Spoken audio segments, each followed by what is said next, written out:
अस्सलामुअलैकुम। आज हम बात करेंगे यही सनवार के बारे में। यही सनवार फ़लस्तीनी तंजीम हमास के एक अहम रहनुमा थे जो गज़ा की पट्टी में फ़लस्तीनी मुज़ाहमत की क़ियादत करते थे। उनका ताल्लुक़ हमास की अस्करी वंग ग़ज़ाल-दीन अल-क़िसाम ब्रिगेड से है और वो तंजीम के अस्करी और सियासी शाबों में अहम किरदार अदा कर चुके हैं। सनवार 1922 में गज़ा के इलाक़े खां यूनुस में पैदा हुए। उनका ख़ानदान फ़लस्तीनी पनाह गज़ीन था और वो गुर्बत और महरूमी के हालात में परवरिश पाए। यही सनवार ने अपनी इब्तिदाई तालीम गज़ा के स्कूलों में हासिल की और उसके बाद इस्लामी यूनिवर्सिटी ऑफ गज़ा में दाखिला, जहाँ से उन्होंने अरबी अदब में डिग्री हासिल की। दौरान तालीम सनवार पर फ़लस्तीनी हुकूक और आज़ादी की जदोजहद का गहरा असर पड़ा और वो जल्द ही मुज़ाहमती तहरीकों से वाबस्ता हो गए।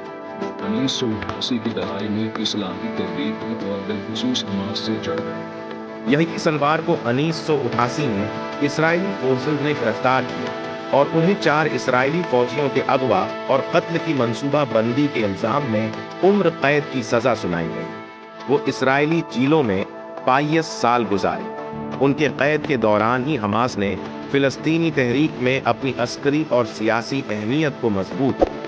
सनवार जेल में भी हमास के लिए अहम काम करते रहे और जेल में मौजूद फिलिस्तीनी कैदियों के मामलात में उनकी क़ियादत को तस्लीम किया जाता था।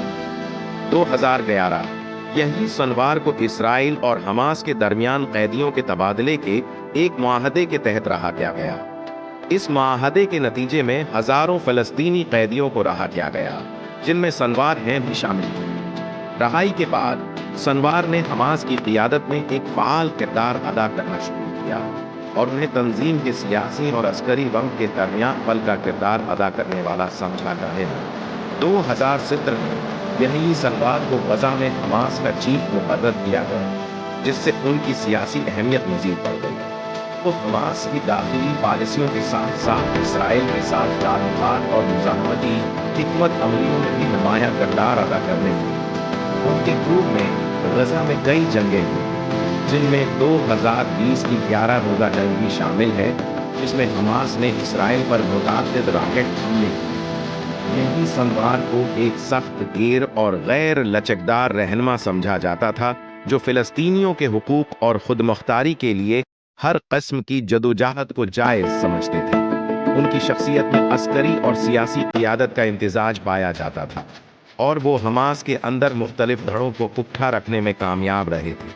सनवार को गज़ा के अवाम में भी एक मकबूल शख्सियत के तौर पर देखा जाता था, जो उनकी मुज़ाहमत की पॉलिसियों और इसराइल के खिलाफ सख्त रवैये को पसंद करते थे। अगर आप इस तरह की मज़ीद वीडियोस देखना चाहते हैं तो हमारे इस चैनल को सब्सक्राइब कर लें और बेल आइकन को दबा दें ताकि हमारी नई आने वाली वीडियोस अब तक पहुंचती रहें।